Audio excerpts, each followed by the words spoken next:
And we can get started. So I get to kick us off today. So we just want to extend a warm welcome to everybody for today's webinar. For those who I haven't met or don't know me, my name is Abby Neal, and I'm on the consultant team for this project, but I also am a Colorado Waterwise board member. So I'm going to do a little introduction for those who may not be familiar with Colorado Wise. As an organization. Together, we're a community of water stewards, innovators, activists, and educators. Our mission is on the bottom of this slide, and it's to help address the state's water challenges by improving water efficiency through diverse community connections, innovative solutions, and valuable member resources. Currently, we have over 400 members, which was amazing. And if you are not one of those members, but you want access to some of the resources, which includes events like this, technical tools, professional networking, and opportunities, we'll drop a link in the chat for more ways to learn about the organization and how you can get involved. So with that, I'm going to turn it over to Peter to talk a little bit more about this guidebook of best practices, which is an example of some of the work that Colorado Waterwise does. Excellent. Thanks, Abby. So hi, everybody. Thank you again so much for joining us today. My name is Peter Mayer. I am the principal of Water DM, Water Demand Management, and I am the, team leader of this group that is putting together the Best Practices Guidebook update, along with Brendel Group and Intera, and you'll be hearing from all of the team today. So this is the 6th meeting, so we'll talk a little bit about some of the other meetings, but see if I can get the slides to advance. There we go. Here's the plan for today. Brief introductions. I'm going to explain how we're going to get input from everybody. Then we're going to go through each of the best practices, and I encourage everyone to have a cup of coffee or tea or whatever, and we really need you to be paying attention as we go through these, and hopefully giving us additional information and ideas, particularly for examples and case studies as we're going through. We'll be sharing with you quite a bit of what we have and where we're looking for additional information. And then we're going to have plenty of time at the end for additional discussion, but I want everybody to know that it's totally fine to ask a question or to bring discussion into this at any point. So as we're talking about the first best practice, the planning implementation, it's absolutely fine to write into the chat or to raise your hand at that point. So this project has received support from the Colorado Water Conservation Board and the Colorado River District. 2 grants essentially funded this to make sure that the project covers the entire state and is really a thorough update to the Best Practices Guidebook. And the whole thing is being done under the auspices of Colorado Waterwise, which is managing the project and will also then will sort of the owner of the Best Practices Guidebook. They produced the previous one, and so this is really their work product, and they'll be sharing it out once it's done. So these are the folks who are going to be talking to you today. This is the consulting team. Abby Neal, you heard from earlier. Shelby Summer will be talking to you later, and Courtney Black from Intera will be actually next up after me. And this is a group we've been working for over about the last year, a little bit less than a year on this project. And we will be continuing it into early 2024 as we finish the guidebook. So today, here's how it goes. You can put your video on if you want, particularly if you're going to speak. We hope you'll turn it on so we can see you. But of course, it's optional. And certainly we're not going to take a break, a bio break during our 2-hour session. But if you need to, by all means, turn your video on, sound off, and do whatever you got to do, and then please come back. So the chat is going to be a key feature. You can send questions, comments, ideas, things like that into the chat, and and if you have an example or something related to a best practice, you can just say, "Hey, water budget and dash Aspen," something like that, and that would be enough to let us know that we should look there for additional information. raise your hand if you want to speak, and we'll invite you to do that.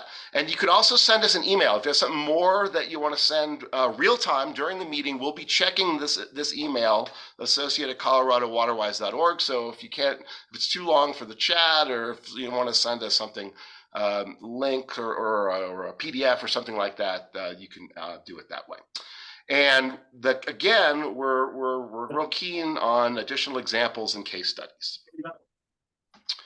So for those of you that may not be familiar with the guidebook itself, this was originally produced in 2010, and it was 14 distinct best practices, and it's still available, and it will still be available. We'll keep this as a historical document. But what we are doing with this new project is really a major overhaul, and you'll see we're condensing from 14 down to 7, and really changing our approach to how we're thinking about it.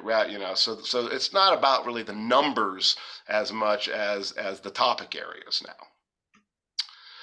And so this is, as I mentioned, this is the 6th stakeholder meeting, and I believe this will be our last one until perhaps when we're done with the project, when we have another meeting, we invite everybody to come and hear about it. So these are the previous meetings, and we have literally had hundreds of people participate in this process.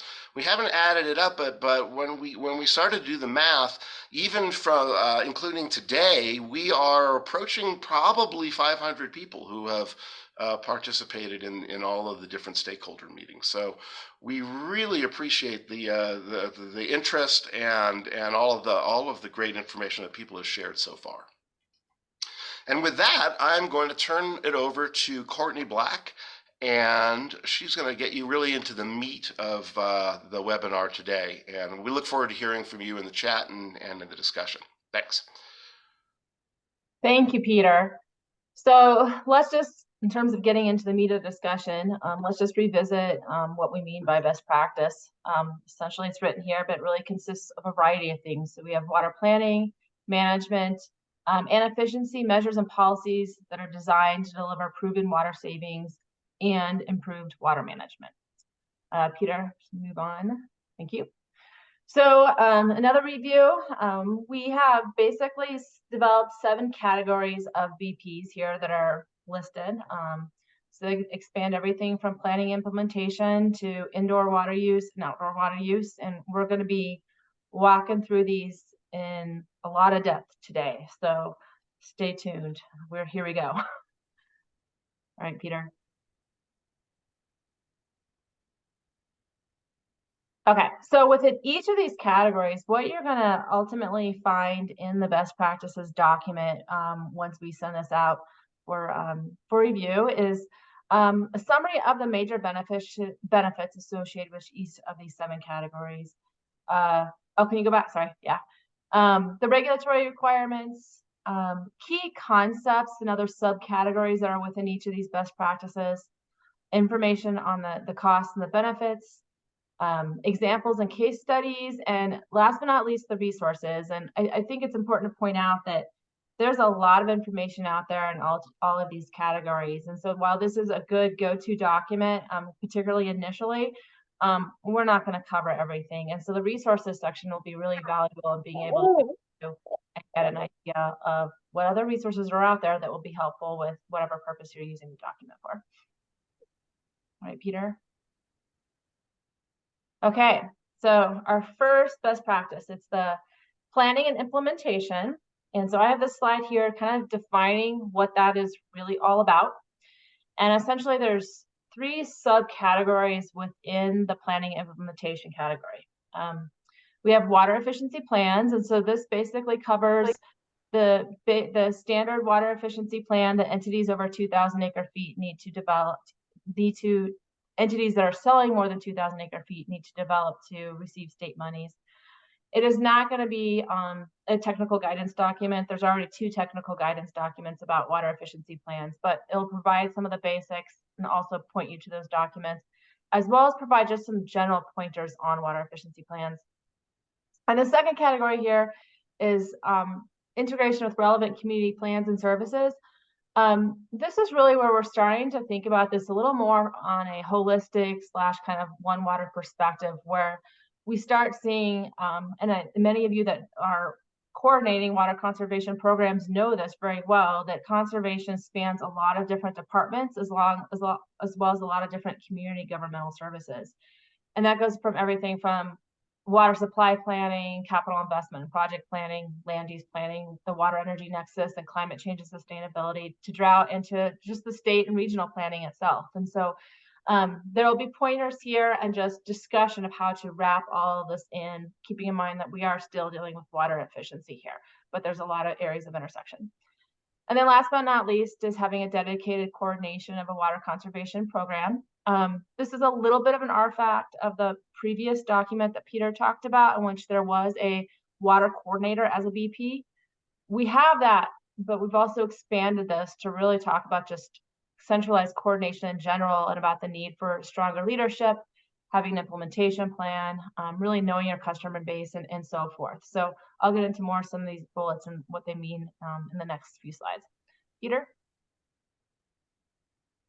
So in terms of takeaways from each of these subcategories, when it comes to water efficiency plans, essentially, these plans are essential both for effective water efficiency programs, but also working within the available resources and the customer needs. And comprehensive water efficiency plans really do consider all of these 7 best practice categories that we have. They're action oriented, they optimize available resources, and they also provide effective guidance, and also include a level of accountability. When it comes to integration with relevant community plans and services, really this enables a broader spectrum of influence and benefits that water efficiency can have when you start thinking about this at a broader scale. It also, water efficiency plans themselves, when you're going through the process, can be a tool to help, quote unquote, start to break down those silos. So it's a means of being able to initiate or even foster some of those existing communications amongst other departments that you need when you're doing when you're actually managing a water conservation program. And then in terms of the dedicated coordination of a water conservation program, I have in quotes kind of infrastructure, and that really just means have all the stuff that you really need to set up a good water conservation program. And that definitely includes leaders as a backup support, providing backup support. The actual implementation plan you're doing, make it action oriented and include accountability within that. Understanding your customer base and really understanding how you can most effectively create a positive influence around water efficiency. So doing what your customers need, and being able to translate messaging appropriately. And then also it provides an opportunity for partnerships and co-benefits are leveraged. And what we mean by co-benefits, an example would be WaterWise Landscape. It provides ecosystem benefits, but it also saves water. So being able to harness those co-benefits to even better promote that water efficiency practice. All right, next slide.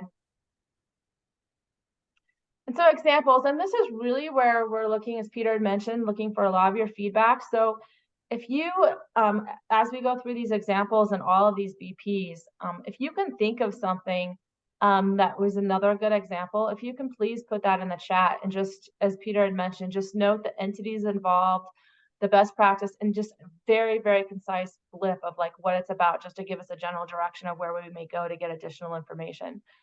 So when it comes to specific examples that are going to show up in each of these categories, those are kind of listed in these sub bullets here. The aqua boxes are emphasizing areas that we need additional examples. So if any of you can think of any unique or innovative things that are in your existing water efficiency plan or in other people's water efficiency plans that are worth noting, would really welcome your input there. When it comes to integration with relevant community plans and services, that we have quite a few examples, but if you can think of something that would be nice to look into and just get a little more information. And then last but not least, with a dedicated coordination of a water conservation program, this really gets into areas that we need help with, is understanding the customers, particularly when it comes to transitory customers such as military, second homeowners, particularly in resort communities, renters, particularly in college towns, people that aren't necessarily there all the time. And so if there are any great ideas or examples of programs that are really geared towards interacting with those types of customers, it would be really helpful, or just how providers work with that, as well as co-benefits, examples I mentioned, like with the WaterWise landscaping, where there's other benefits and of examples of how providers have been able to kind of leverage those to further promote the water efficiency measure. So that's it with planning and implementation. I'm going to send it over to Abby, who's focusing on the indoor piece of things. Thank you, Courtney. Before we do that, I'll just pause for a second. And if anyone has reactions to what's on this slide or what's on the last slide, we encourage you, as Courtney said, to put it in the chat or raise your hand, and we can call on you. So we're gonna have just like a 30-second awkward silence if no one has anything. Everyone's favorite. If I could sing, I would. Scott has something to add. Thanks, Scott.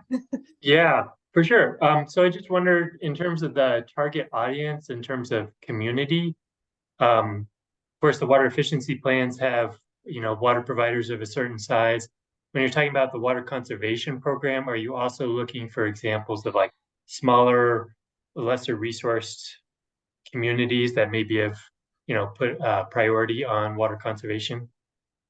Yeah, very much so. I mean, this document, while water efficiency plans are, required for above 2,000 acre feet, they can be written, and it's not even just the plans. I mean, any sort of water conservation program that have those other examples from smaller providers is really helpful, because those documents just span across the board for all entities in the utility arena, the water provider arena. So yeah, that would be great.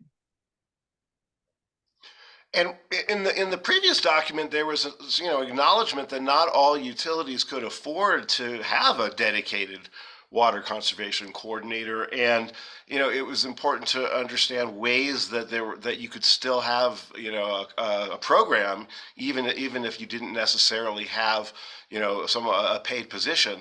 One of the conclusions was that you still needed to have someone who wears the hat, who like has that responsibility within the utility or the organization. And then in the chat, we have a little nugget from Colorado Springs about connecting kind of water conservation to Colorado River water shortages, which would be great from that holistic planning standpoint, as well as from Windsor irrigation and how to maximize water efficient landscape, which I think will come up in the outdoor efficiency one as well. So thank you to both of those folks for adding. All right, now we can go to indoor. Thanks, Peter. So from indoor water efficiency, what this is it's really focusing on the installation of efficient equipment and fixtures. So think about your showers and your toilets and your aerators on the residential side, and on the commercial side, fixtures and equipment can cover everything from cooling towers to pre-rinse spray valves to, office building and flush valve toilets.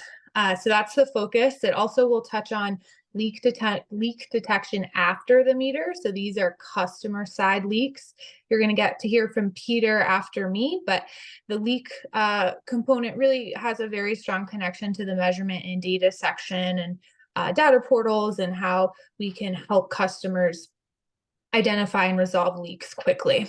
So like Courtney, these kind of 4 buckets you see here are the 4 kind of main subcategories to this best practice.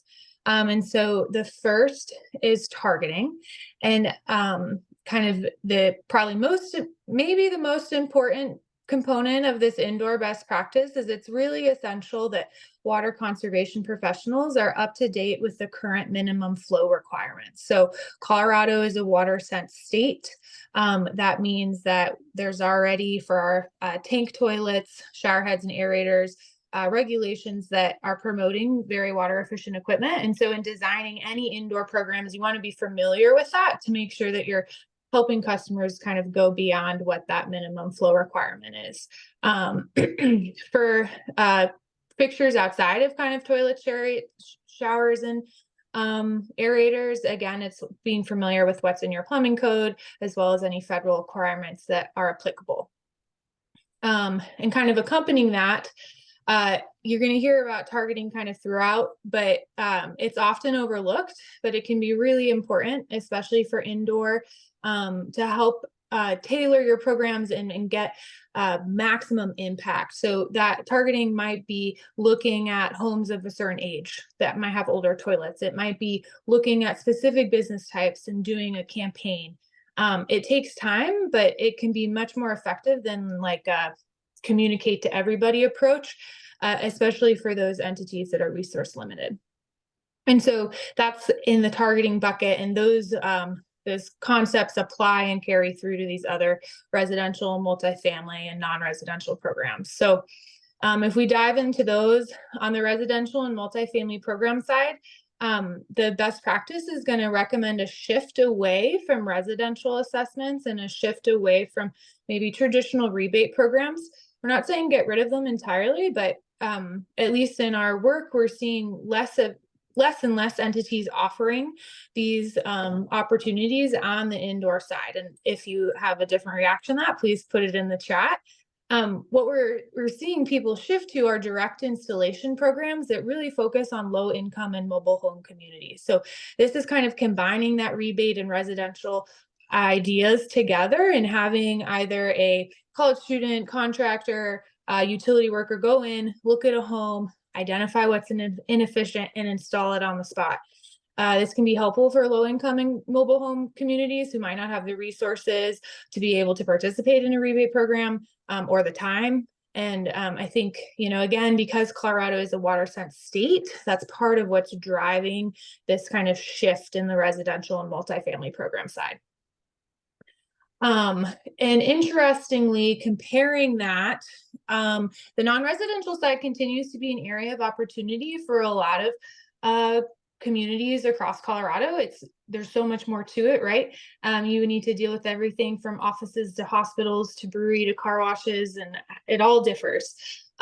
So kind of in contrast to the residential multifamily side, we are seeing assessments still being important there, but you really should be pairing them with rebate programs. Water is never going to be the most expensive component of a business's operating expenses.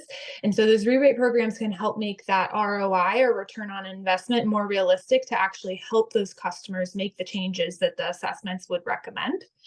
And then in terms of how you do that rebate, we're again recommending a custom rebate structure. And so that allows for more flexibility. So instead of having, $150 for your toilet, we're seeing utilities move to something where it's, $8 per every 1,000 gallons saved.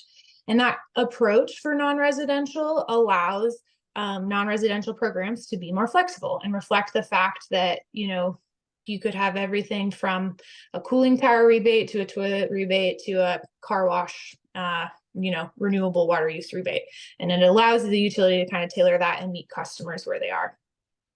The final kind of component I'll say here is that on the customer leak detection side, data is really important. Leaks are going to happen, flappers are going to get stuck. That isn't going to go away. But really what water professionals can do is help customers identify and resolve those leaks quickly. And so that's where the AMI or smart home meters, home water meters can be really important. And again, draws connections to that measurement and data section. And so before we move to the next slide, I'm just going to look at the chat because I can't multitask. Thank you, Drew, for Westminster example. That would be awesome. And then Mariel, renters. Yeah, that's a great question.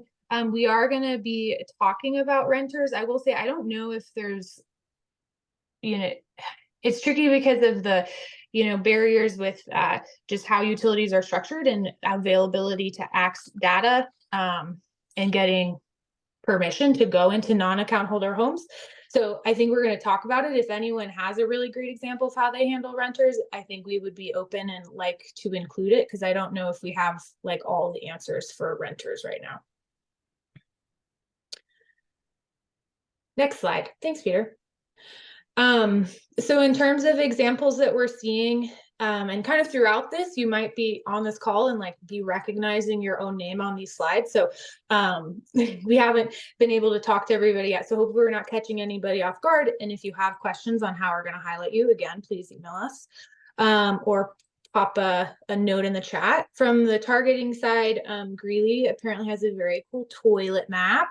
But if there's utilities that have other examples about how they've done that, other examples for renters, to Mariel's point, we'd love to include some more there. On the residential and multifamily side, Colorado Springs has a really cool example with mobile homes. For those that were at the Colorado Waterwise Symposium, you might have already gotten to hear about that, but we'll be showcasing that as well. And in addition to direct install programs such as the Mile High Conservation Corps and the Larimer County Conservation Corps, which are two programs I know a lot of people on this call participate in respectively. On the non-residential CII side, we have Northern Waters Assessment Program. We also have Efficiency Works as a perhaps thorny and good example, you know, that kind of highlights some of the considerations and challenges of partnering with an energy utility, and some of the benefits that can bring, but also some of the considerations that you might want to take when going down that path. And then Southern Nevada Water Authority is a really interesting one. They've done a lot of work on the CII side, especially when it comes to evaporative cooling. So that's kind of a non-Colorado example, but they're a little ahead and they're in a little bit of a different place. So we're kind of including them as an example of, you know, not necessarily where we need to be today as a state, but something to keep on the radar and keep in mind. And then finally, on the leak detection side, Fort Collins, Aurora, as well as kind of from the smart water meters, Flume. And again, any other examples here would be greatly appreciated. Like last time, I'll pause for a second and raise your hand or throw in the chat. And before we kind of move on to the next one, thank you, Kevin. Mile High Youth Course, that's another good example that we can add in there. Has anyone had success with renters? It's a good question that I didn't have a great answer to.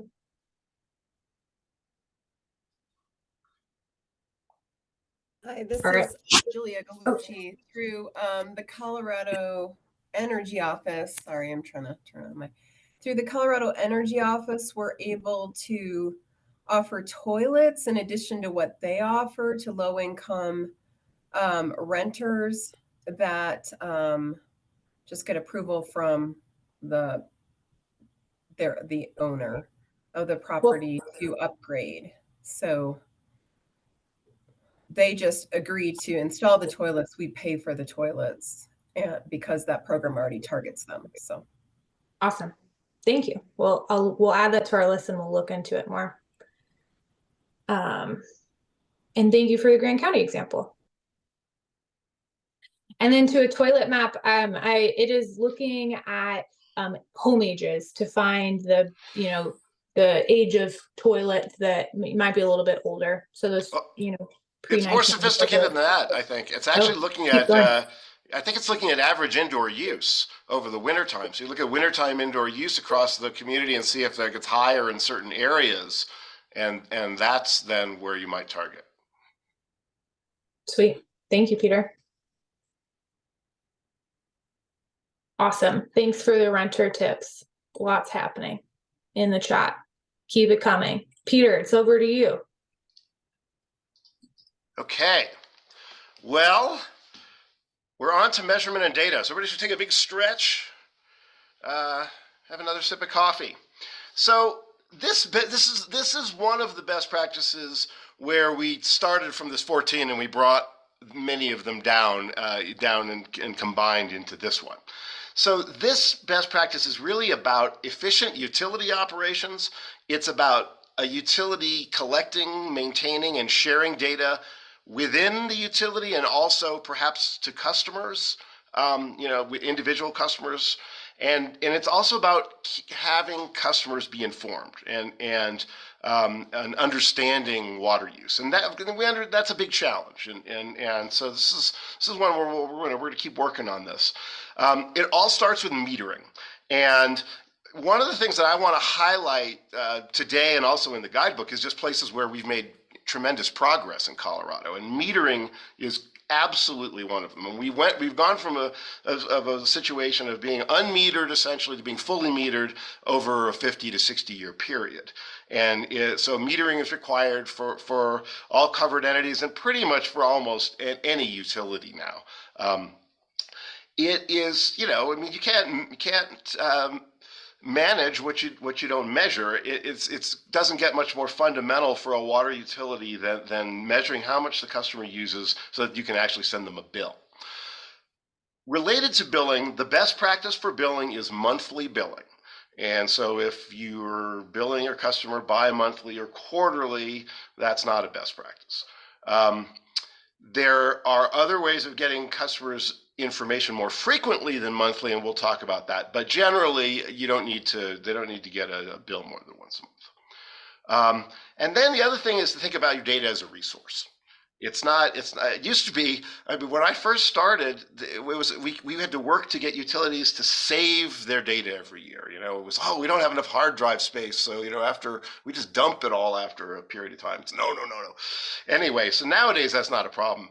But the concept of data being a resource and being important across the organization is important. So that brings us to water loss control, because that is an area, of course, where data is from across the organization is brought together in order to do a water loss audit. This is another area where we have made tremendous progress, even since this last guidebook was written in 2010. We now have a training program, we have utilities with validated audits, and we're about to probably have a required reporting. We'll see what happens. But the key thing is that you want to do this audit annually so that you can track your trends in water loss and to understand if something is going wrong. I mean, sometimes it's just about maintaining things at the same level. And then if you're able to make improvements, great. But as your system ages, you're gonna see more leaks, and that's just the way it is. And ultimately, the water loss is about implementing cost-effective measures, and not all water loss measures end up being cost-effective. Okay, another thing that we put under measurement and data is water budgets, but this is going to show up in other places like under landscape and outdoor as well. But we wanted to put it under measurement and data just so that we could talk about the data requirements of doing a water budget. And mostly when we're talking about a water budget, we're talking about a landscape water budget.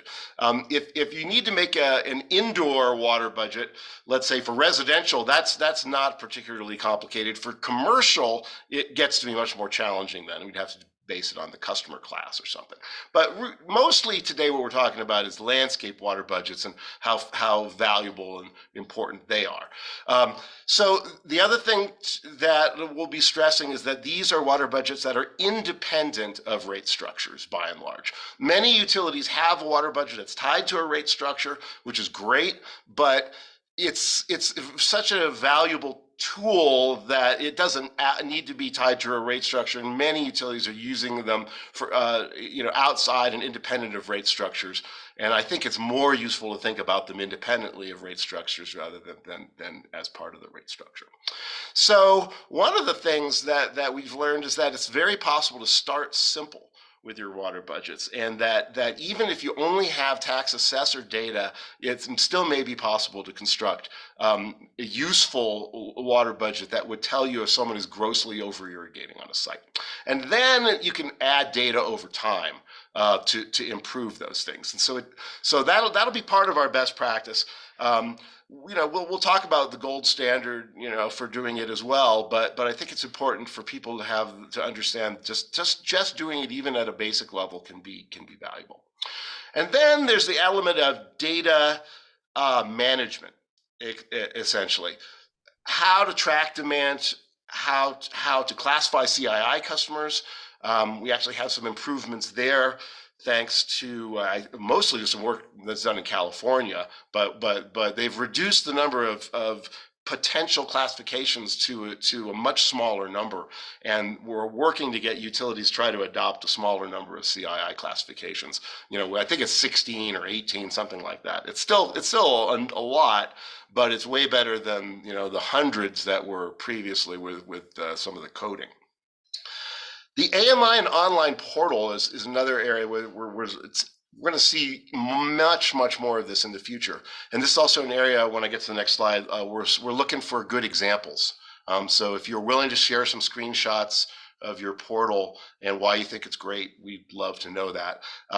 And really how you can get information back to customers about their water use.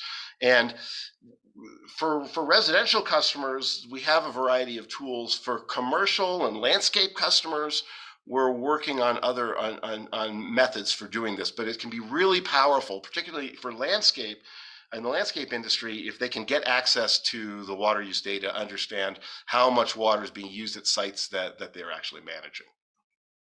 All right, so I'm going to go to the next slide. Or did it just go black? Oh dear. It's always something. It is black. Now we're seeing your team. That's what happens when I talk too long. Yeah, and I'm trying to, that's where I'm presenting from. But, all right, I'm going to stop. Oh, here we go. Here we go. Apologize, folks. All right, 1 second. I'm going to stop this share. Get this thing back together.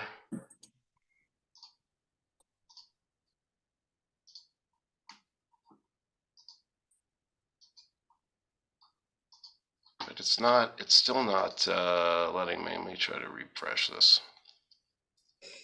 We can try me if you want to. All right, let's give it, if I can't get it here in like 15 seconds, then I'm going to switch.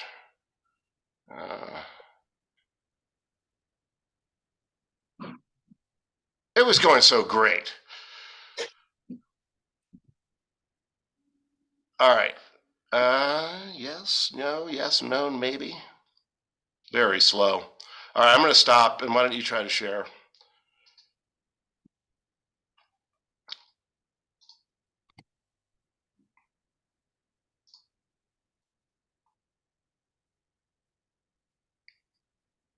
All right. We are getting to the examples for measurement and data before we're so rudely interrupted by technology. Is this the right view? Yes, it looks good. There we go. Just one more. Perfect. Got it. Okie doke. So for metering, one of the things we're going to include is some bill examples that we like, that provide some interesting information. And also some that are, just kind of normal, but are still good. Because, I think the best practice sometimes is about actually, setting, this is actually good. It doesn't always have to be the gold standard to be an improvement. For water loss control, I'm interested in additional examples of people taking that water loss audit into the implementation phase. We're certainly going to talk about the training and education. We have some nice West Coast example from Glenwood Springs. They made, remarkable reductions in water loss. But it'd be good to have additional examples. I'd like, particularly of putting the results of the audit into action. So we have also fantastic, growing number of examples of utilities across the state using water budgets, both with rate structures and without rate structures. And so those are that's just a subset. Okay, thank you, Julie. I got that. Appreciate that. And again, I'd like to include additional examples if so. So this is another one where if you know of people using even just for helping determine how much water a new landscape is going to use. That's what we're talking about with the water budget. We're looking for AMI portal examples. So Westminster, we know, has and Drew has done nice presentations about how they did their rollout and were able to successfully have a high number of people enrolled right away at the beginning. So there's some good lessons learned, I think, right there. But we're definitely interested in good examples and what people are willing to share, what they like, particularly like, or what they might do differently if they had a choice about the portal. And this is something that people are going to be spending more and more money on. So I think it's an area where, to the extent that we can, give people, some guidance about it for the future, it'd be great. Thank you, Drew. Appreciate that. And you said they're saying you're using SEW, so that's good. So we'll definitely note that. I think it's important to talk about the different vendors that are available. All right. Any other comments in the chat or people want to raise their hand related to measurement and data? Somebody check the chat for me there, because I'm Chat looks good. Okay. Thank you for examples. Appreciate that, folks. All right. So now I'm going to hand it back to Courtney, and we are going to go outdoors. All right, thank you, Peter. So outdoor category is pretty large and extensive. We have 5 subcategories here. I'll run through these categories and what they entail. We have a selection of landscape types, and what you see below here is all the different types of landscape types that customers have to choose from when it comes to putting together a landscape. And so the document will go through each of these types of landscapes and talk about them from the perspective of water efficiency. So that's one piece right here. We'll also be getting into Colorado water landscapes, but I'll do that in the next slide. And then I'm not Colorado, water-wise landscapes. Second box here is landscape design, installation, and maintenance. So after you have a general idea of what you want in your landscape, there comes the full-on design, and as well as installing and maintenance. And this is really important to consider when it comes to water efficiency as well. So we'll be going through this with providing a brief we'll be providing more introductory material. I mean, this gets fairly extensive in the landscaping practice, but we'll be providing the basics on that.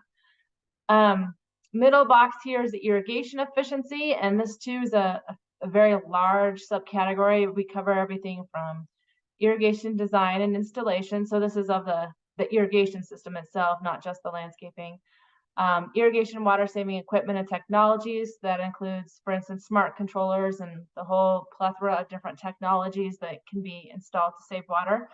Operations and irrigation scheduling, irrigation system maintenance, irrigation assessments, or we can also say irrigation audits, as well as supplemental irrigation. And within that, we're talking about reuse, raw water, rainwater harvesting, and that also includes rain barrels.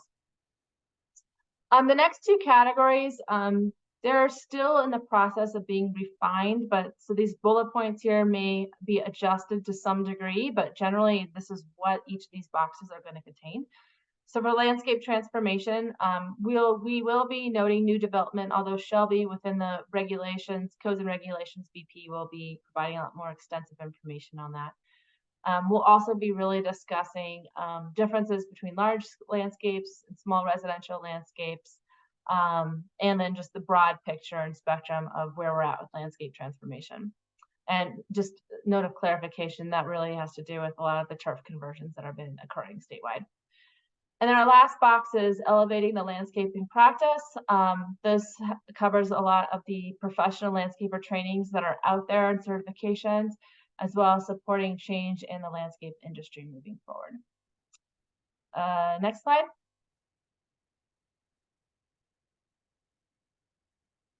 Okay, so key takeaways for each of these subcategories. So this first box, I mentioned that we are using the terminology water-wise landscapes. In our previous stakeholder workshops, we had talked about a variety of terminology to use. We've decided on water-wise. This was the most popular one that came out in various surveys and votes that we took. That said, we will be disclosing other types of terminology as well in the document. for instance, Colorado scapes is another term that has been used and discussed during our stakeholder meetings. When it comes to what this really means, these 4 bullet points generally summarize it, although there'll be additional details in the document about it. But generally, water-wise landscapes incorporate healthy and native low water use plants that are climate appropriate. And when it comes to turf grass, really, turf grass is limited to functional purposes. So there can be turf grass in water-wise properties, but it's carefully thought out and only used really for those pieces that need to be, it needs to be functional for. Well-maintained landscape regards to health and efficient irrigation. So you want healthy landscapes. It also needs to be water-wise and efficient. And then in terms of remembering the trees, that's also an important topic that will be discussed about in terms of just the benefits that trees provide across the whole spectrum. When it comes to landscape design and installation, 2 points to really emphasize here. It's important for water efficiency and maintaining health and aesthetic appeal. So you know, there's water efficiency, but there's also these, I guess I'm going back to the planning BP, these co-benefits of it needing to be healthy and being aesthetically appealing. And then how we design, install, and maintain landscapes impacts the amount of water needed to keep vegetation healthy. So again, going back to good looking landscapes do matter here as well, in addition to efficient irrigation and water-wise components. When it comes to irrigation efficiency, this really comes down to applying the minimum amount of water required for a healthy landscape. And similar to landscaping, but now we're really specific on the irrigation system, is the design, the installation, the operations, and then maintenance do play a critical role in saving that water. And then also, irrigation efficiency is a specialized field, and it often requires a degree of professional expertise and or homeowner education. And you know, many of you know this is where it really does that educational piece to the homeowner about irrigation efficiency can be tremendous and really helpful to individual residential properties. When it comes to landscape transformation or turf conversions, we all know there's significant momentum that's occurring on this. There's new local regulations, turf replacement programs that are across the state. These programs, there are systemic challenges to these transformations, and we're also needing regional solutions on a large scale about that. Just one primary example would be the availability of low water use and native plant vegetation to be able to do this at a much larger scale. So that's just one example of what we're talking about here. There are differences in large and small properties when it comes to transformation that we'll be addressing. And then back to this common theme you see throughout this is that the design, installation, and maintenance are crucial. So that entire life cycle of the project is really important. Last but not least, elevating the landscape practice. There are multiple trainings for landscape professionals on both, and this is why I have this in bold, because it's kind of a two-pronged approach. There's the irrigation efficiency part. There's also the water-wise landscaping, and you really kind of need both to be able to come up with a solid landscape that is water efficient. We also need to meet the landscaping industry when it comes to what their needs are. Some examples there are that these programs need to be affordable, they need to be bilingual, accessible. I mean, there's a lot of different needs here that we really need to be attuned to make these programs effective. And then last but not least, we really also do need to focus on closing the loop. While we can have a lot of these different certification programs, what is the incentive for the landscaper to take these programs? And so if there is a good way for customers out there to really understand who are the certified landscapers and why we should use them, then that really helps fuel business for those certified landscapers and provides them incentive to want to take these programs. All right, next slide. And please, you guys, I see the chat going. I haven't looked at it, but thank you for the chat. And please keep adding additional comments. And also feel free to chime in on any questions you may have on this BP. It's a big one. So to the selection of landscape types, we'll be highlighting key demonstration gardens and these variety of sub-bullets. I'm not going to read every single one of them. Areas that we're really would like some input on is just examples of some urban gardens that are working. And when I say good examples, it crosses the spectrum in terms of co-benefits of, yes, it's nice to have vegetables, but what are the community benefits, the social benefits? Are they doing it in certain ways that really are conscious of saving water? Green infrastructure. Now this gets into rain barrels, but also in terms of just vegetative bioswales or pot plantings and, that are able to retain basically runoff, and that in the sense are using that rainwater and runoff for irrigation, where it's truly just supplemental irrigation and it's reducing the overall water demand in itself. I mean, that's a key when it comes to green infrastructure. For it to actually save water, it needs to be well designed and operated so that it's not being irrigated unless it really needs it, given that there's not enough rain. So if there are any programs or examples that you can think of around that, that would be really helpful. When it comes to landscape design, installation, and maintenance, this is really where it'd be helpful to get more examples of programs that emphasize the entire life cycle of the landscape program and really helps incentivize the maintenance piece of things too, besides just the original plans and the design. So any examples you have of that would be really helpful, or just some solid projects that are being well maintained over time would be helpful. When it comes to irrigation efficiency, this is kind of similar to the previous one in that just really focusing on that life cycle of the irrigation systems, I guess you could say it, in terms of just programs that really incentivize continual maintenance and updates and checking to make sure that you have good, sufficient irrigation. I mean, irrigation systems age, as we all know, so how are those well maintained? Landscape transformation, there's a lot out there. So, I mean, I very much would like to hear of any other additional programs. Please put that in the chat, even though there's not an aqua box below here, but we are pretty well covered in that area. And then at the very end here, elevating the landscaping practice. So we have quite a bit of information on individual trainings that are being done and who's doing those. But what I'm really curious hearing more about are programs that also really help promote those trainings amongst customers to help close that loop that I talked about previously. So to really bring about that incentive for the landscaping industry to take the trainings themselves. But again, would love to hear anything that you have to say. It'd be really helpful. So pausing here and see the chat's busy. Yeah, there's a lot of great examples in there. There is a comment about calling HOA common areas out specifically, which I think will happen, as well as including dedicated landscape funding for landscape transformation, which we will also include. I don't think, oh, and then another conversation about native and how much native plantings to include for kind of the best gold standard practice. Okay. So no specific questions, but lots of that. I think that all the questions have been addressed already.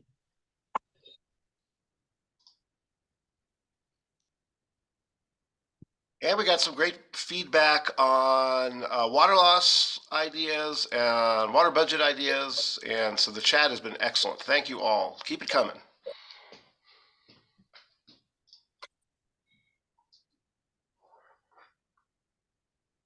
Cool.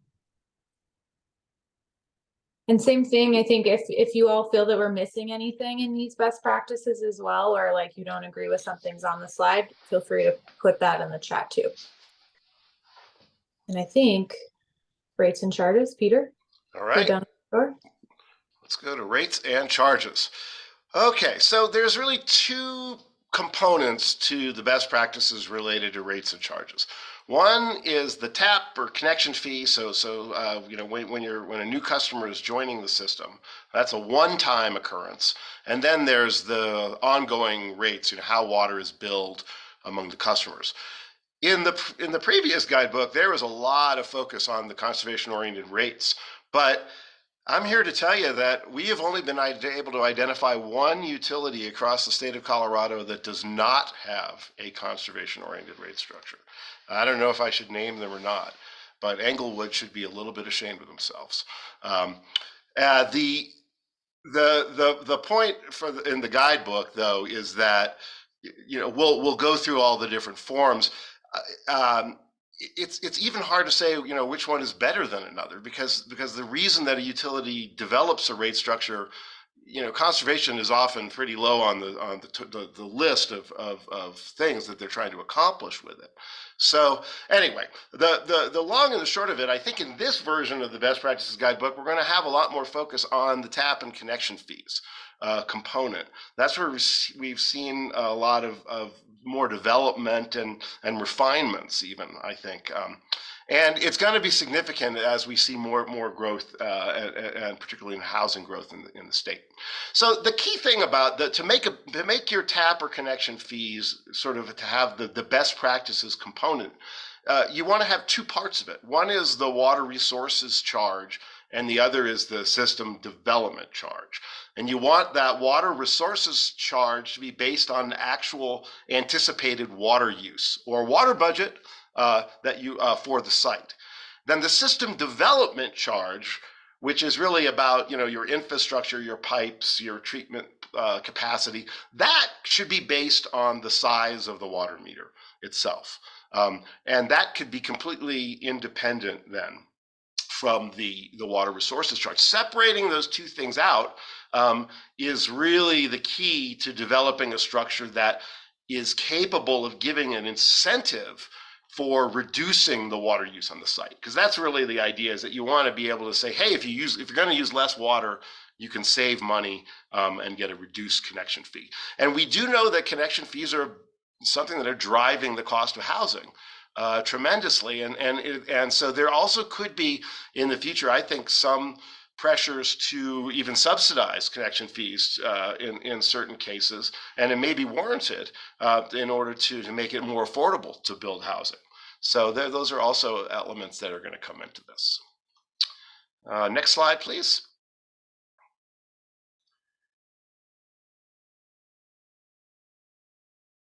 So the next, we're gonna maybe switch to the next slide. It just Okay. switched. Oh, there we go. They look so much the same. Okay, the takeaways. So the idea is you reduce the tap fee so that they're going to put in even greater conserving fixtures or landscape. It's almost always about the landscape. Now they'd be pretty hard pressed to put in more conserving fixtures, than the water sense. But it's that notion though that you want them to start and be as efficient as possible from the start. And this is where you could actually bring a water budget in right at the beginning. If you develop a water budget for the new property, then that can also be a way of tracking use at that property and making sure that it stays within what was expected. And if it doesn't, then you could do something about it. So this is and the other thing I think that's important to think about is it's not just about the developer. It's not necessarily about that one-time fee. Getting water efficiency built in at the beginning means there will be lower water bills over time for that property, and that is very important, particularly for disadvantaged communities. So that's sort of the key takeaway on the tap fees. On the conservation rate structure, so we have the focus in Colorado has been on tiered inclining block rates and then with water budgets. I think the new thing to think about, and this may be somewhat outside of what water conservation staff members are able to do, but maybe you can inject it into the conversation, is if affordability is an important, and you're trying to make the rates as affordable as possible, the first thing to understand is that a tiered rate structure is actually considered one of the most equitable because it has the most affordable rate for the lowest, the initial volume of use. But what are considered the most equitable rate structures, the ones that have the least fixed charges. And that is not always popular with people who are making rates. Utilities often like fixed charges because it guarantees revenue.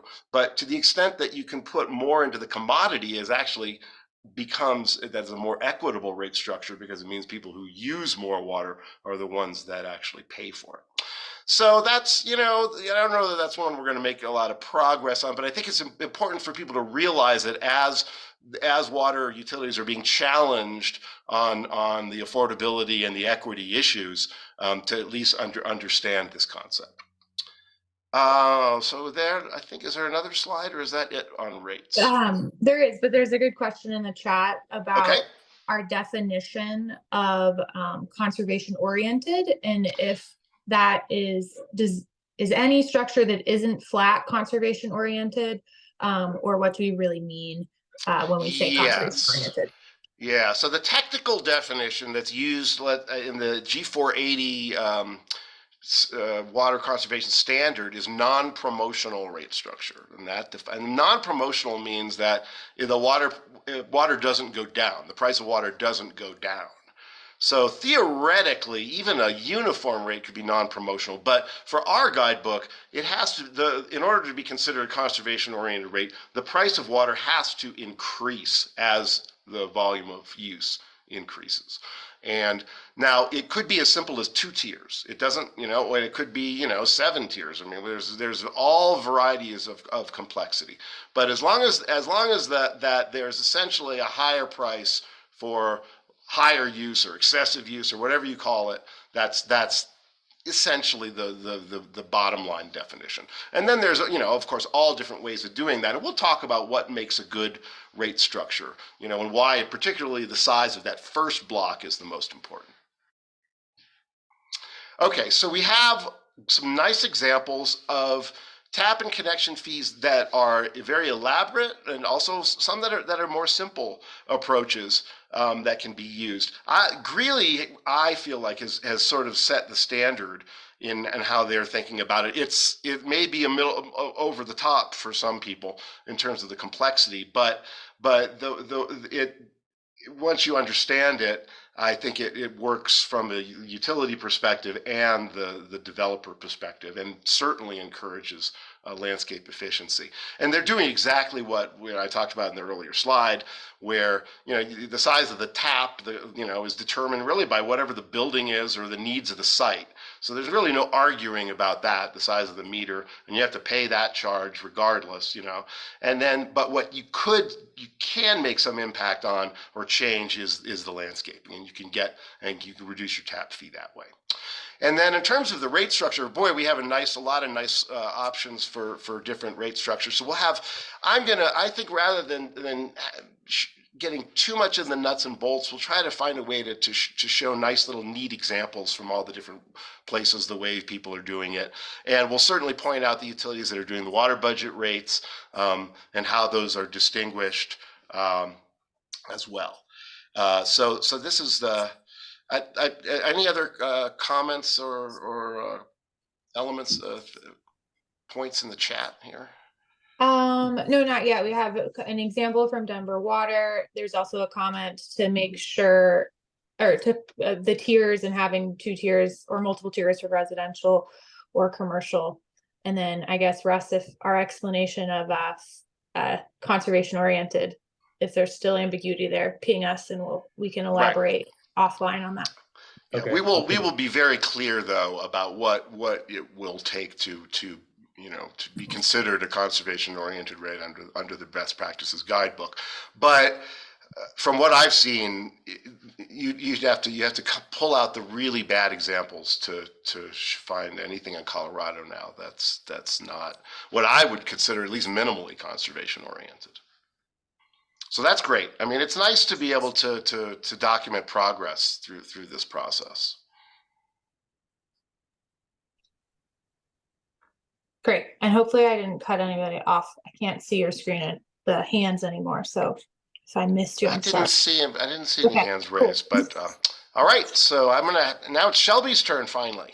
All right. We're in the home stretch. I guess 7th inning stretch. If everybody wants to, get up, move around a little bit. My favorite topic, codes and regulations.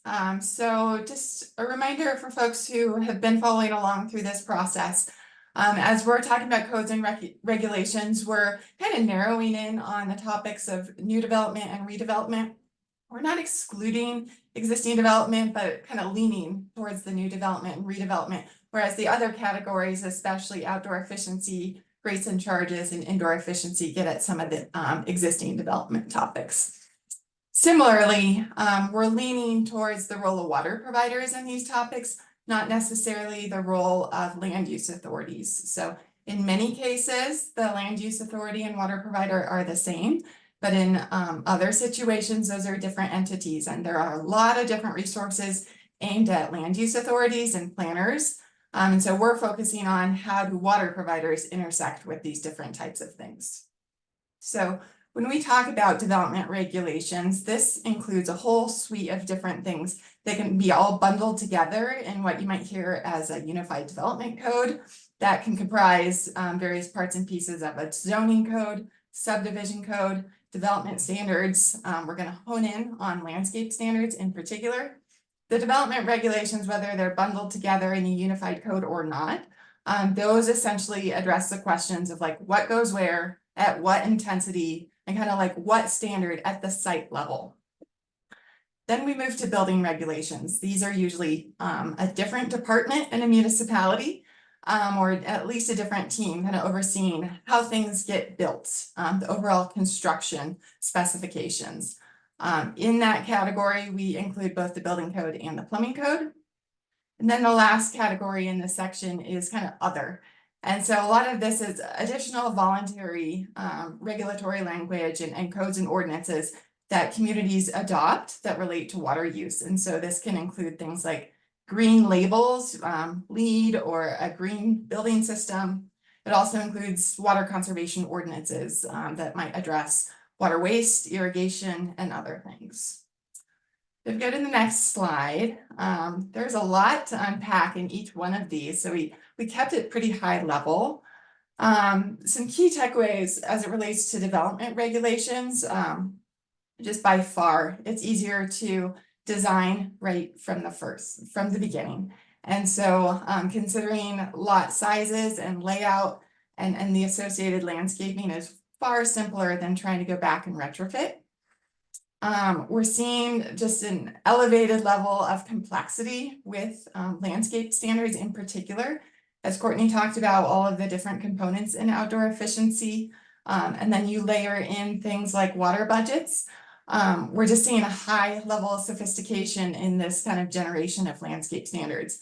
That requires associated staffing to be able to review and inspect plans that are built to those standards. Even with all of these tools and regulations for kind of new development and redevelopment, we see that communities frequently need other codes and ordinances in that far box to address the water use and efficiency associated with existing development. Again, a lot of the development regulations come into effect with new development, or they're triggered by a major redevelopment. So that alone is not going to address community water efficiency. As we move into building regulations, this is quite different from the development regulations. Communities adopt development regulations at sort of like a very local level. They're all different, and they're all constantly being updated and tweaked and modified. The building regulations tend to follow national or international standards, and they are more standardized. So here in Colorado, for example, our Colorado Plumbing Code is kind of a baseline that communities start with. And that's just much more predictable than the development regulations, which vary both by municipality as well as county. Also related to building regulations, we have statewide water sense regulations that then get into the specifics of fixtures and what's selected. So that's not necessarily a building code, but it's kind of related to what gets installed. We're also seeing gray water kind of pick up speed, gain traction. Jury's still out about cost effectiveness. Again, kind of ties to the first point about it's much easier with new construction, new development, but still kind of challenging to make that cost effective story But if anybody has any great examples, would love some cost-effective gray water examples. And then finally, on the other codes and ordinances, a lot of these are adopted by municipalities or counties, but they might be kind of needing the water provider or utility to provide data and work in lockstep in order for those regulations to be effective and enforceable. So it's one thing to adopt the code, it's another thing to be able to go monitor and issue citations or violations or a follow-up with folks if they're for example, going against a water wasting ordinance. So finally, we have a few examples on the development regulation side of things. We've got a zoning district example in Douglas County. There are a lot of really cool landscaping standards just in the past few months as we've been working on this project that folks have shared. So we have Aspen, Broomfield. We're looking at statewide legislation that probably by the time we're finished with this guidebook, we'll have a decision from the state about whether or not a non-functional turf grass prohibition in Colorado takes shape.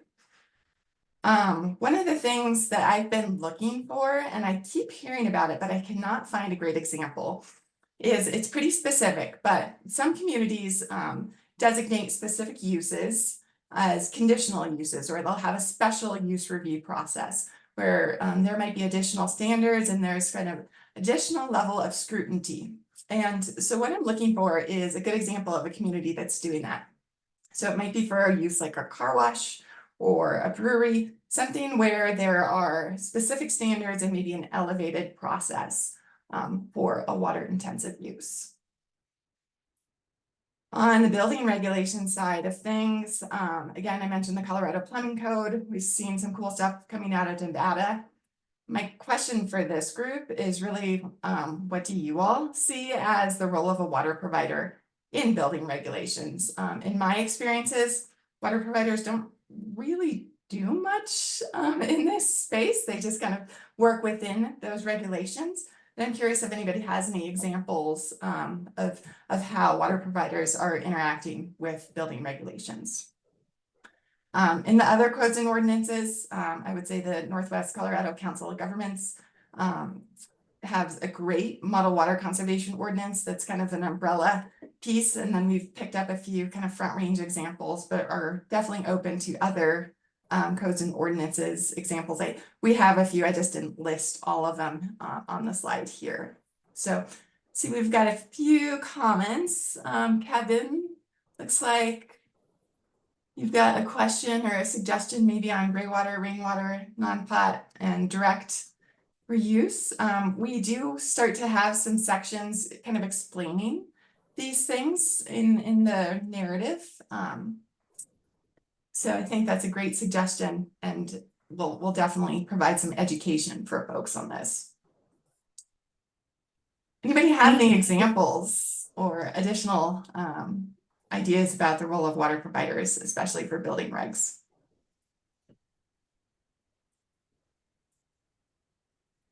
And say maybe while we give people a second to noodle on that, there was an earlier question. I'm not aware of any, so I'm going to kick it over to Peter or others on if there's any Colorado water providers that allow some tap fee amount to be met by completing efficiency projects or providing funding for efficiency projects off-site, kind of that like water offset model. I don't know of anyone in Colorado doing it. Peter, I'm not sure if you know of anybody doing it in Colorado. No. Okay.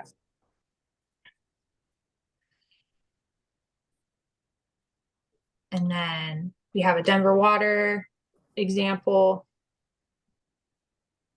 Golden has a gray water ordinance. Katie, it would be great to hear how successful that gray water ordinance is, and if you're getting uptake on that. It's another plug. I think that's a question that our whole team has been wondering: is you adopt the ordinance and then is anyone doing it? So we might follow up with you on that. Yeah, or even some of the barriers. You adopt the ordinance, and we all know that you don't always get it perfect the first time. So what did you learn through the adoption of additional amendments that might be needed? Fort Collins has partnered with their building services for local amendments to the plumbing code. So that's a cool example to follow up on. Some support of including conditional use recommendations. They're coming in slowly. So thank you. The wheels are churning. If you have other questions, we can circle back to them too. All right. Well, thanks. I saw Lindsay added maybe data centers. Just if anybody has a specific community example, I've looked through a lot of codes and I like it in theory. I'm just not finding this special or conditional review process practiced by many. Great. Keep them coming. We can circle back as needed. And in the meantime, I think Peter can take us home with education and communication. I will take you home or put you to sleep, whichever you prefer. Okay. So education and communication is certainly, it is last, but it is not least. And this is another one where we're seeing, I think, some changes, particularly even in the school education and also in the public information arena. And I'm also really interested in the feedback that we get in the chat.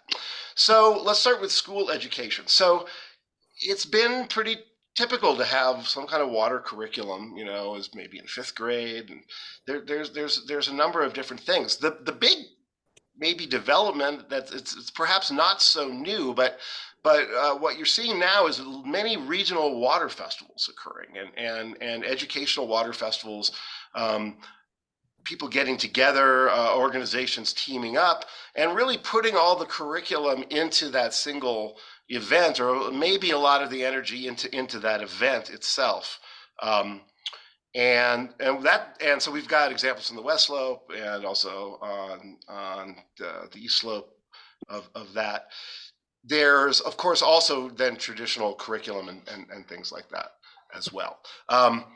A growing, I would say, an increasing emphasis on all of this is informing people about career opportunities in water as well. It's not only about just water itself. It's also about really, trying to let young people know that this is a great place to work, which I think is really smart. I like that. Okay, so then we move over to public information. This is more about the utility generally just communicating with their customers, and it's essential for maintaining trust.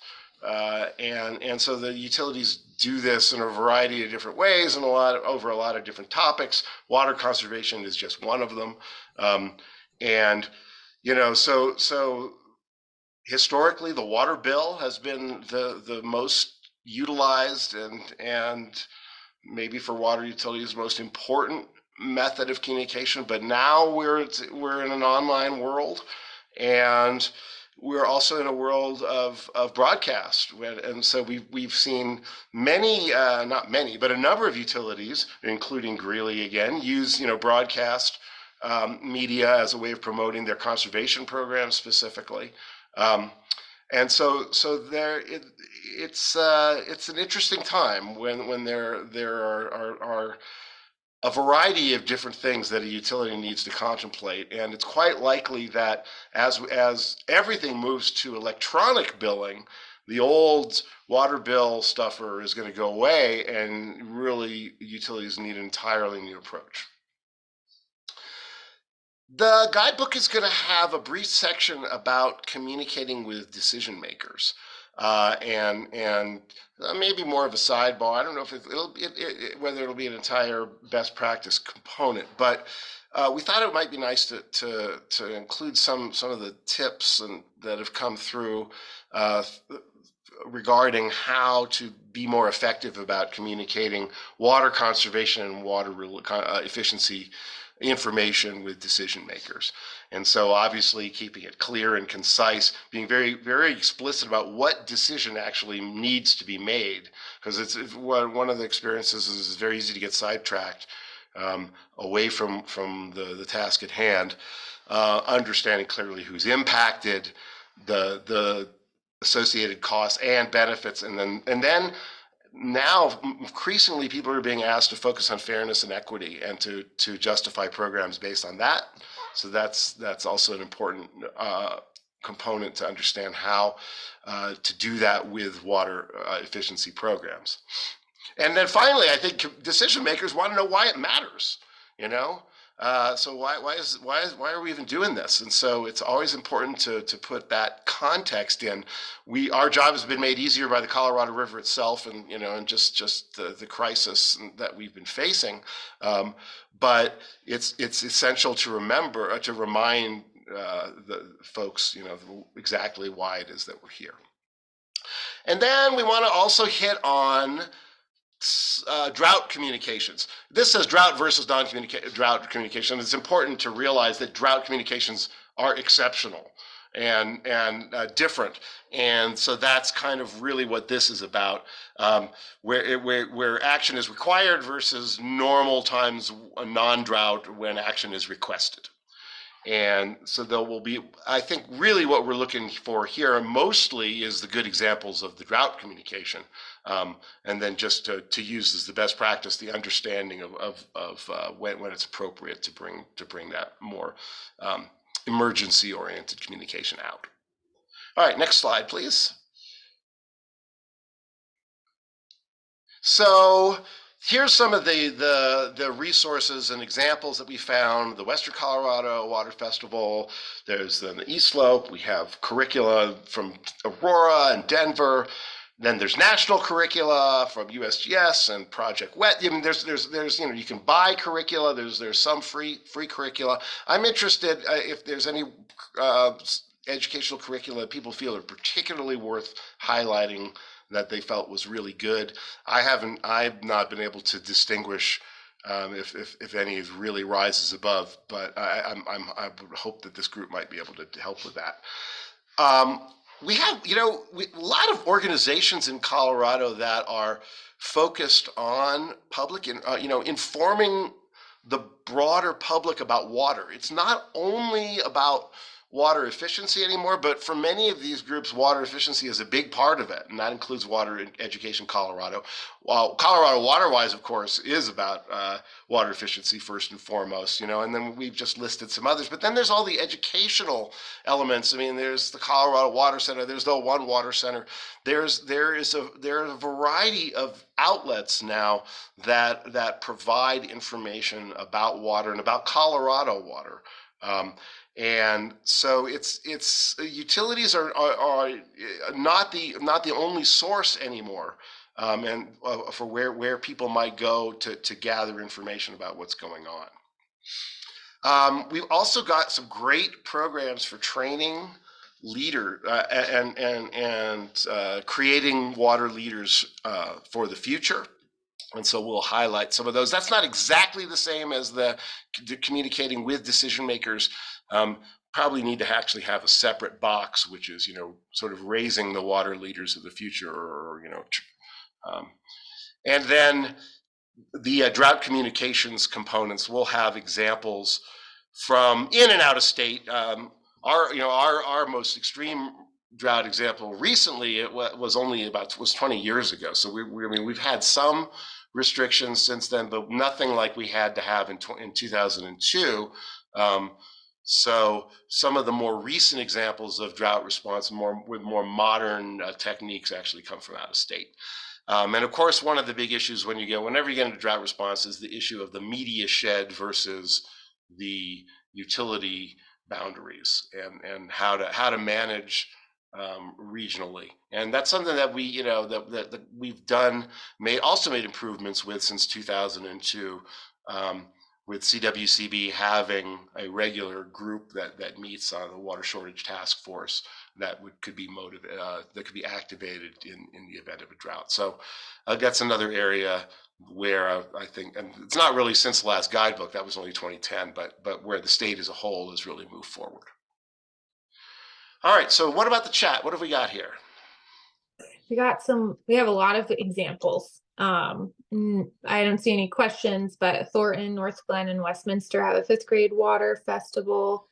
There are some examples from Grand County Drought Preparedness Program, 11th Project WETCO, statewide education plan, Aurora Water declared drought in 2023. So that might be another place to look for some recent drought communication examples. Thank you very much. Thank you very much.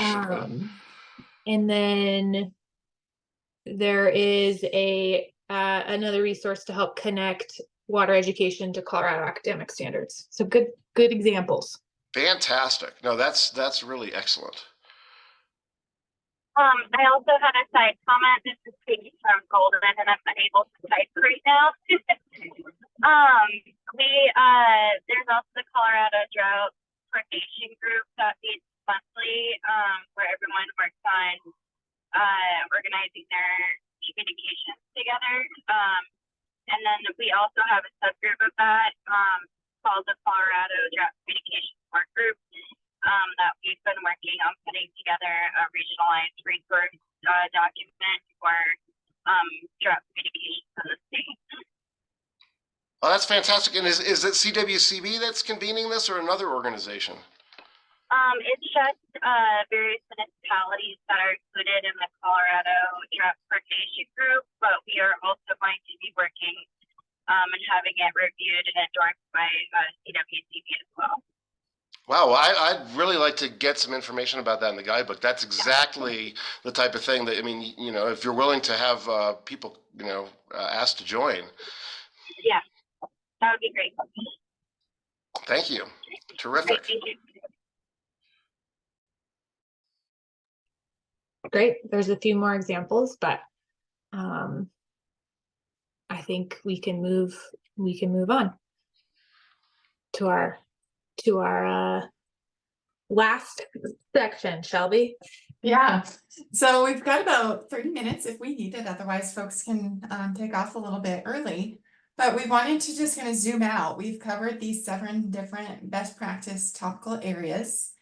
And now that you're seeing sort of the full body and spectrum of different kind of key takeaways and examples, we want to know, did you see anything that's missing that you expected to see? It's not too late, we can still add it in. Or is there anything that you feel like maybe missing the mark that we need to go deeper in, or maybe rearrange, or any suggestions like that? So I'll just kind of pause here and see if anybody wants to be brave and speak up. We can also jump around in the slide deck if it's helpful to go back to it.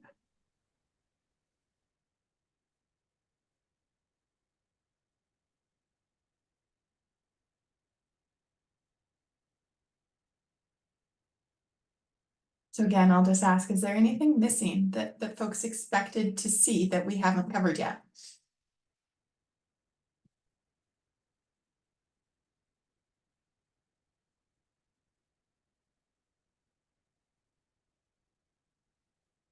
Okay, verification of implementation. Brian, did you have a specific best practice topic area in mind, or do any of our presenters want to talk about this as it relates to any of your initial findings or takeaways? Yeah, my thinking was just that, you know, these things get implemented, but where's the verification that they're actually followed through on? And so this verification project, you know, process at the end of the project to make sure the data and information that was suggested would be achievable can be achieved.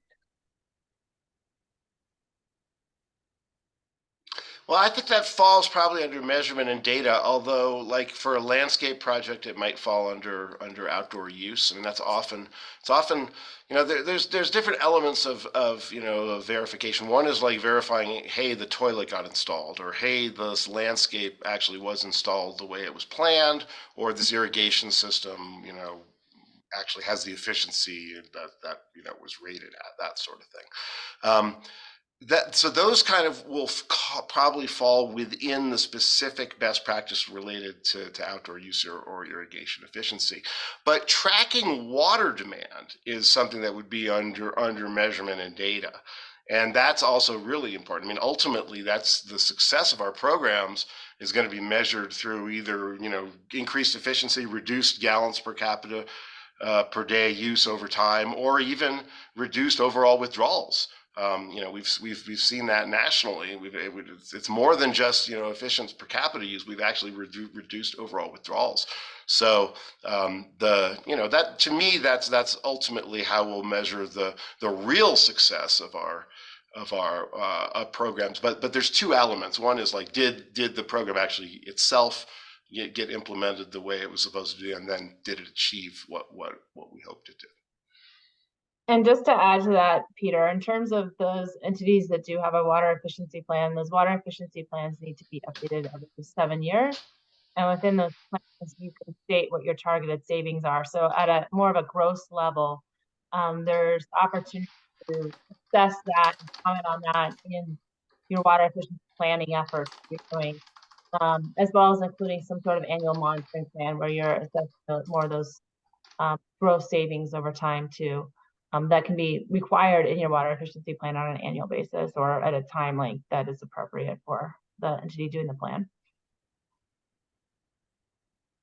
I also invite anybody that may have seen your community or your utility's name listed as an example.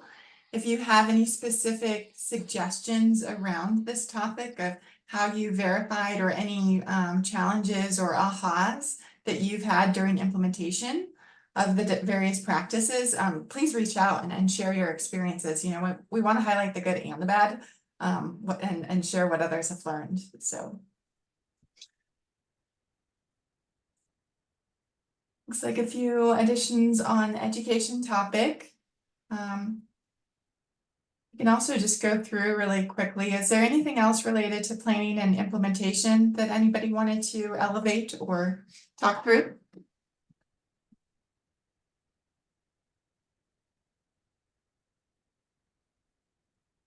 Okay, we're going to go out of order. How about education and communication? I see we're still kind of trickling in on comments on that.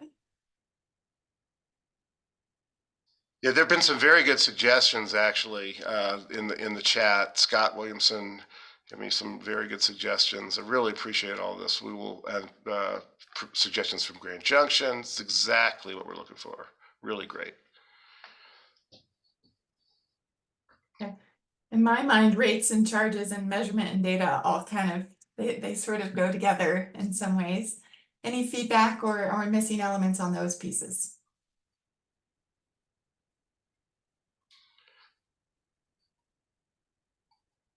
We're a quiet bunch.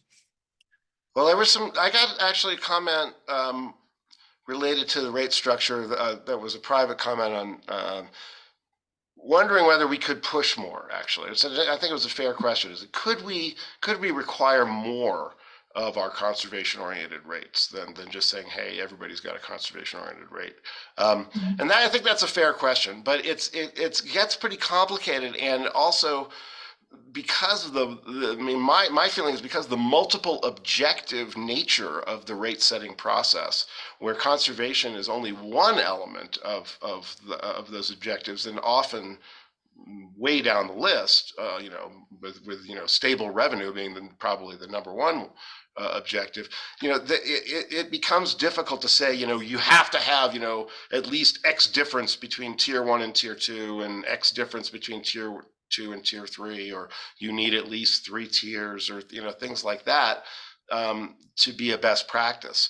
It's an interesting discussion about rates, and ultimately it's pretty rare that it's the water conservation team that's going to be the deciders on how, and so I'm hoping that what we can put into the guidebook is more of a information, understanding about what's important about rates, how you can make them fair and equitable, how you can make them more conservation oriented if you want to, and what are the levers that to look at tweaking in particular. God, I think now we have a hand up. All right, now we got some Thanks, discussion. Yeah, maybe this goes along with the rates, but since you're in that area, I did wonder if you plan to have any kind of reflection in the document You mentioned earlier, Peter, about potential push to see tap fees as a place where housing affordability strategies could come in, subsidizing tap fees, things like that. So I didn't know if you plan to have any reflection on the pros and cons of those approaches and how they can intersect with water efficiency. Absolutely. No, I think it's important to do that. I mean, it's it's the pros are pretty obvious. I mean, you could potentially create more affordable housing. The cons are, historically the notion has been that new customers should buy their share of the water system, and that's sort of equity for the existing users. But that's not to say that the existing users couldn't make a decision that they want to subsidize, we'll absolutely have this discussion. I'm glad we're having the conversation and thinking about it. Thanks, Scott. And I see in the chat, we have a bunch of different groups to include in our sort of coordination with various entities on the education and communication topics. So just appreciate all the suggestions coming in on that point. How about codes and regs? Any things that folks expected to see or things that you would characterize differently?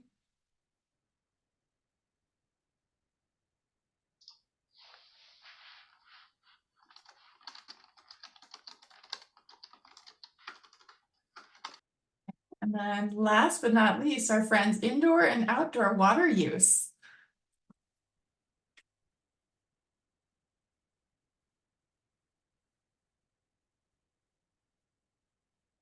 And while we're thinking about that, I see there's a question about seasonal rate changes. Anybody want to field that one? Perhaps Peter or others? So seasonal rates are absolutely a conservation-oriented rate too, because it changes the price of water. So that will definitely be included. I don't know if if somebody got a good example of a seasonal rate in Colorado, let me know so that I can include that.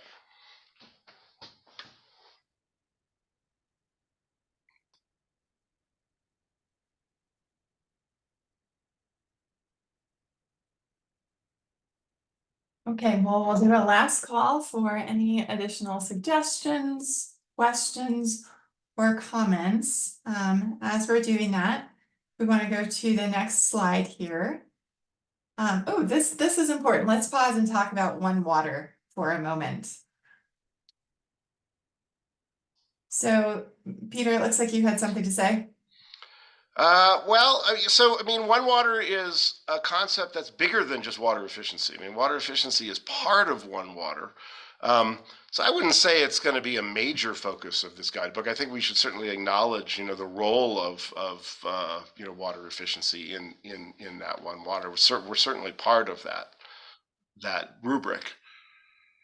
I know, I mean, one area where the concept of it, and I will be using the term One Water, will be addressed in the planning and implementation BP when we talk about the different intersection of planning efforts with other planning efforts and how to think about that holistically. So it will be discussed amongst those different, the variety of categories I had shown, everything from drought planning to the climate energy nexus and such within the spectrum of that BP. Building on that, I like Kevin's suggestion to have a graphic or have some sort of kind of visual that explains how water efficiency kind of sits within the One Water planning and framework. So great ideas. Okay, well, let's head into our next steps slide. So just a quick update that our team has been working to compile a working draft of these 7 different best practice areas into a comprehensive guidebook. As you're experiencing today, we're learning a lot. We're filling in some of the holes and gaps and just making sure our sort of working concepts are solid. And so over the next month or two, we're going to consolidate this into a comprehensive guidebook. And then in early spring, the plan is to make this available. So we'll publish it, put it on the Colorado Waterwise website, make sure everybody who has attended these stakeholder sessions can access and participate in that. We're still working on what that review process looks like. And so at a minimum, you know, if your community or entity is involved in one of the best practice case studies or examples, and you would like to see what we're sharing, please reach out to us if there's something sensitive that you want to make sure that we are addressing. And so with that, we will kind of wrap things up. I do see that we have a few other chat comments coming in. Whether or not we're going to have printed copies available, I actually don't know the answer to that question. So I don't know if Peter or Dielza or folks know if there's going to be any printed copies available. I know we're working on a website development, but I'm not actually sure if there's going to be prints. Of the final guidebook, there will be a PDF, and then you just print it yourself. Great. Okay. So our contact information for the consulting team is listed here. If you don't know who to direct your suggestion to based on today's conversation, you can send it to associate@coloradowaterwise.org, and Yelza will help route that to the appropriate people or firms. And we just really appreciate everybody's kind of continued involvement and investment in this process. We realize it's a lot of time and just a lot of kind of information at various levels. So we appreciate all of the specific details as well as the big picture considerations like One Water. Really helpful to make sure this is going to be a useful guide for practitioners. We'll keep the chat open just for a few minutes because I do still see some things coming in. Are there any final reflections from any of our other panelists, Peter, Courtney, or Abby? Well, thanks everyone for coming. Really appreciate it. And if this is not your first guidebook presentation, then we really especially thank you. And for everybody that contributed in the chat, again, you're really helping to make this a great resource. All right, thanks everybody. Enjoy the rest of your afternoon.